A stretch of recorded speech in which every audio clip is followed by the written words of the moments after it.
Welcome back to the class. How are you all? Be safe in your home. Take care of yourself. Let us enter the class.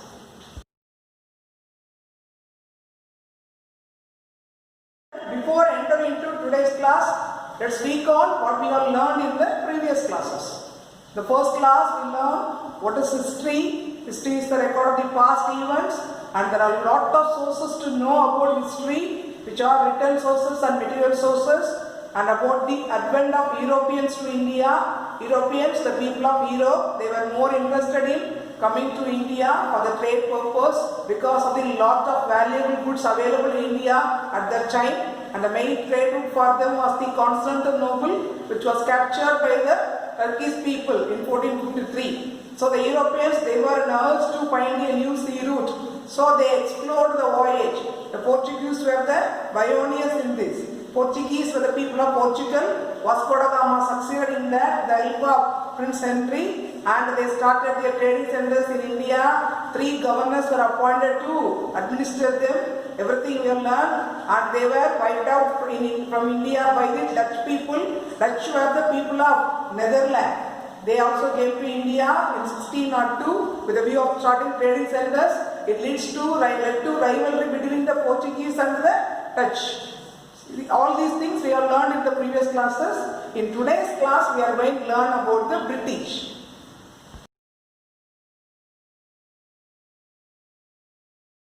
We are going to learn about the British in India. Who were these British? The British are the people of England.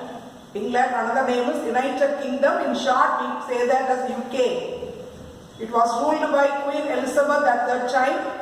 The English merchants, those who heard about India, they also wanted to have trading centers in India. So the English merchants, they met Queen Elizabeth in 1600 and they got a charter from her. Charter means an order to start the English East India Company in India. All these European companies in India were known as English East India Company, Dutch East India Company, like that. So the British people company was known as the English East India Company. It was started in the year 1600 and it was governed by some governors and 24 directors. So when was English East India Company started? In 1600. Who were the people of England? The people of England were known as the British or the English people. Who ruled England at that time? Queen Elizabeth. In 1608, Captain Hawkins, he came to India. At that time, the famous empire in India was the Mughal Empire. The Mughal emperor at that time was Jahangir. So Captain Hawkins, he came to India and he met Jahangir to get permission to start a factory at Surat. In 1608, the streak on, the Portuguese were at the topmost position in India at that time. The Portuguese, they did not like the arrival of the English people to India. So Captain Hawkins, he came to India and met Jahangir to ask permission from the Jahangir to start a factory at Surat.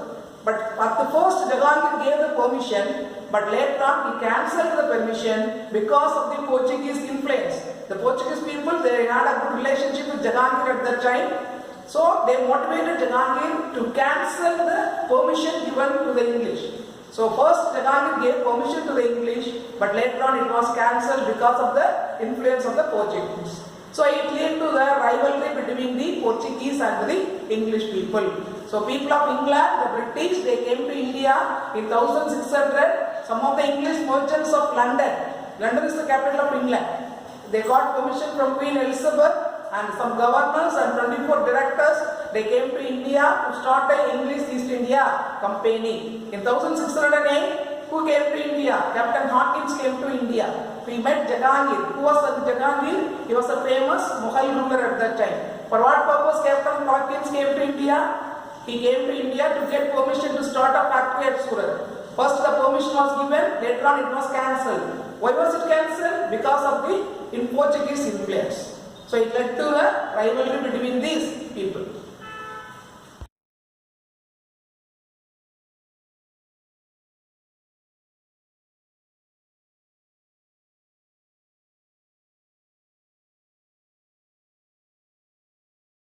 Let us see about the British supremacy in naval force over the Portuguese.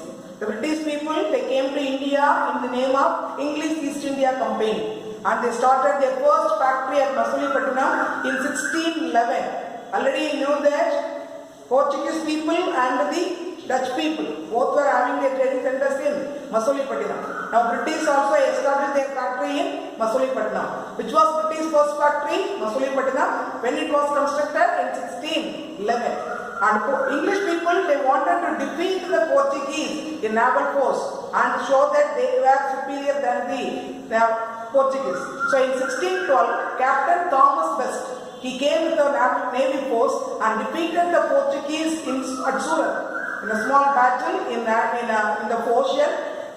Captain Thomas Best of England, he defeated the Portuguese people in the year 1612. So it raised their power. After that, they got permission from Jahangir and built a factory at Surat. Just recall that Jahangir, first he gave permission to Captain William Corkins, and later on it was cancelled because of the influence of the Portuguese people. Now, as the English defeated the Portuguese in 1612 at Navy, so they got permission to build a factory at Surat. In 1614, another captain called by the name Nicholas Downton, he came to India with a force and defeated the Portuguese in the second Navy war. It was the second victory over the Portuguese for the English. So they got two victories over the Portuguese in 1612 and 1614. As they defeated the Portuguese, it raised the power of the British in India.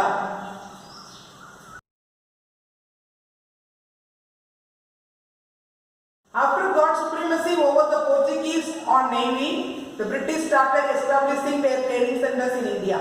In the year 1615, Sir Thomas Roe, who was sent by King James I of England, he met Jahangir to start factories in India. So it is Sir Thomas Roe, who sent Thomas Roe to India? King James I. When did Thomas Roe came to India?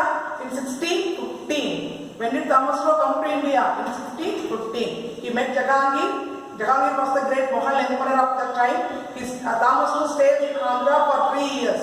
And he made a commercial treaty with Jahangir. Commercial treaty means agreement. Treaty means agreement. Commercial means trading. For trading purpose, Sir Thomas Roe, he got agreement from the Jahangir.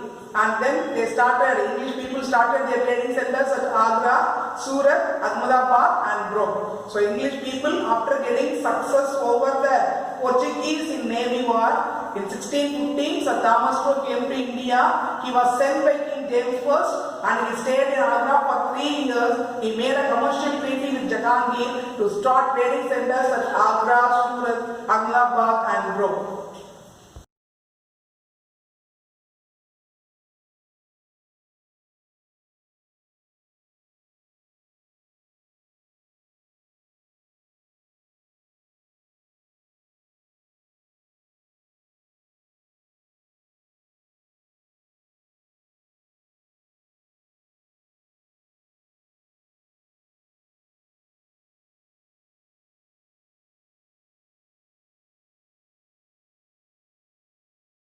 After establishing lot of factories in India, they started occupying some of the places in India.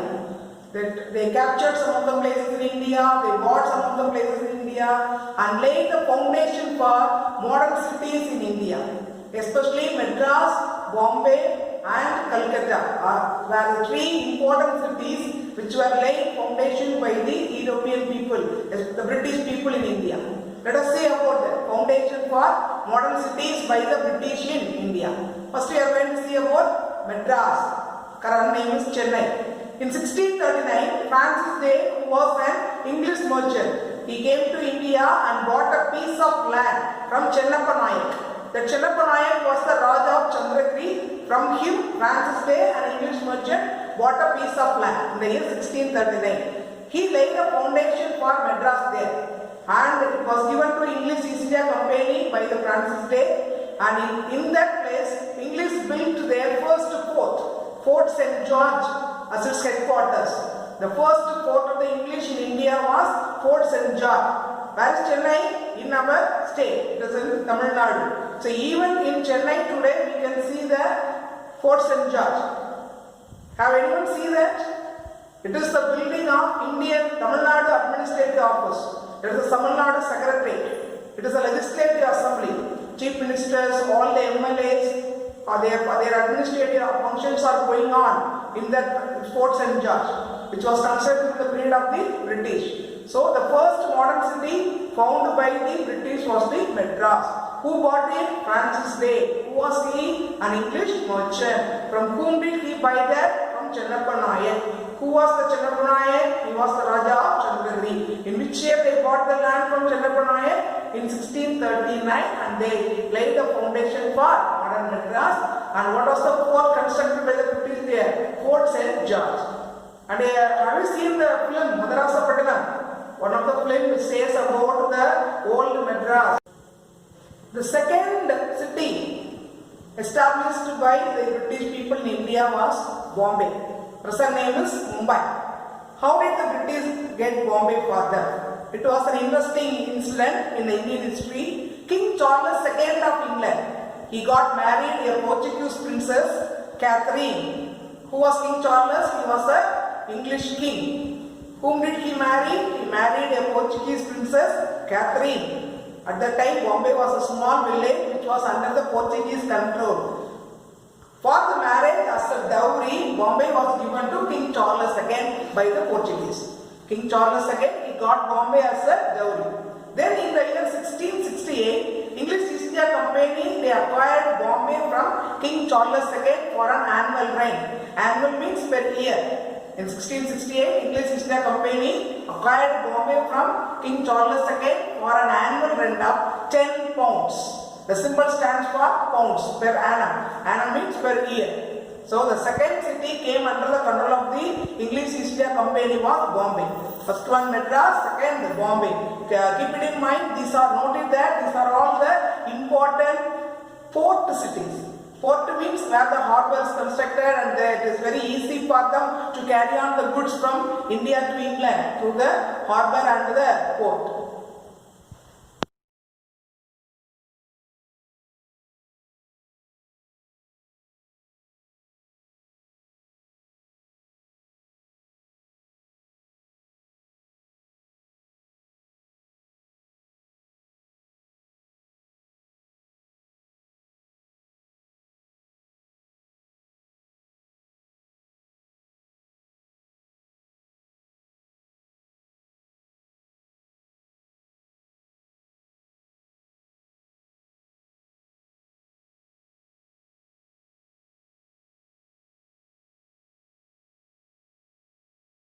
Let us see about the foundation of Calcutta.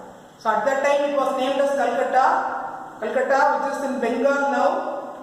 At that time it was small villages were there. So in a small village named Suttanati, the British established a factory in the year 1690. In the year 1690, the British established a factory in a small village.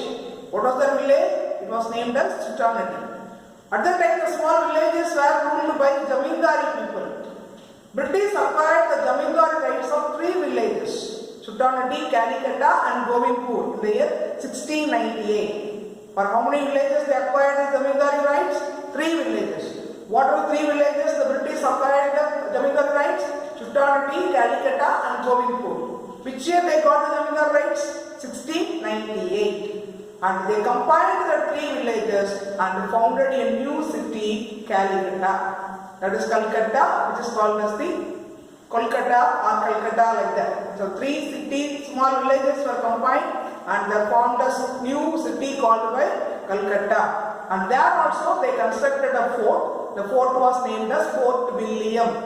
Already in Madras they constructed a fort, Fort St. George, which is still there in Tamil Nadu as an administrative office of the Tamil Nadu government. Here in Calcutta also they constructed a fort called as Fort William, which was constructed in the year 1700.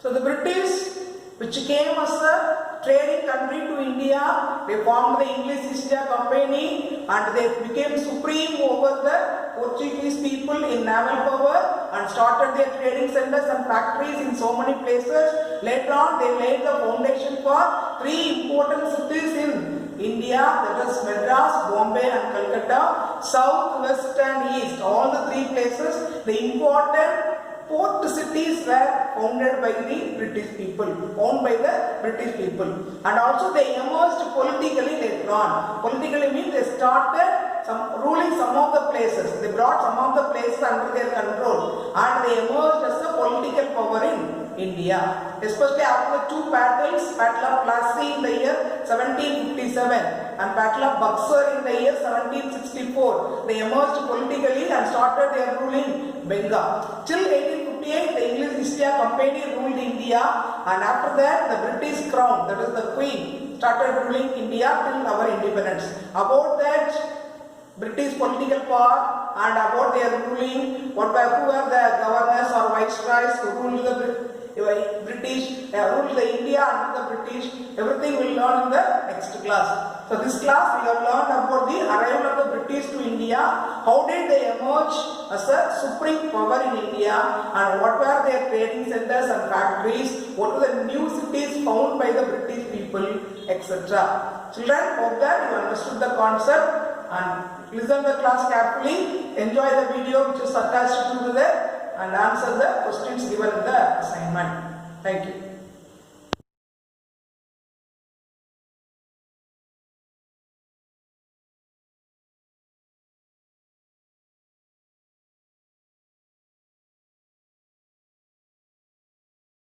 English East India Company. The English East India Company was formed by some English merchants who were tempted to trade with India and the East Indies. It was given the monopoly to trade with the East by the Queen of English Elizabeth I by a charter which was issued on 31st December 1600. In 1612, the company established its first factory at Surat, and later trading settlements were established at Madras, Bombay and Calcutta. Trade yielded enormous profits to the company. They also took advantage of the unstable political condition of India and began to interfere in the internal affairs of India and gradually became the masters of this country in due course of time. Conquest of Bengal. The victory in the Carnatic Wars had established the supremacy of the English. It made them more ambitious. They now turned their attention towards Bengal, a rich province of India. In Bengal, the British settlement was at Calcutta. In CE 1717, the Mughal Emperor Farrukh Siyar had granted trade privileges to the British, according to which the English East India Company could export and import goods without paying any taxes to the king. With the passage of time, employees of the company indulged in duty-free private trade, which led to the loss of revenue for the Nawab of Bengal. The rulers of Bengal kept strict control over European traders. Conflicts over matter of trade was a common feature between the company and the Nawab of Bengal. In CE 1756, Siraj-ud-Daulah became the Nawab of Bengal. He distrusted the growing power of the English. The English were openly abusing the trade privileges. They refused to pay the taxes demanded by the Nawab. The relation between the two was turning sour. At this juncture, fearing a French attack, the English began to fortify Calcutta without the consent of the Nawab. Siraj-ud-Daulah was angry. He at once asked the English to pull down the illegal fortifications. The English refused. Siraj-ud-Daulah marched towards Calcutta with a large army. The English were forced to surrender, but they were in no mood to give up Bengal. They recaptured Calcutta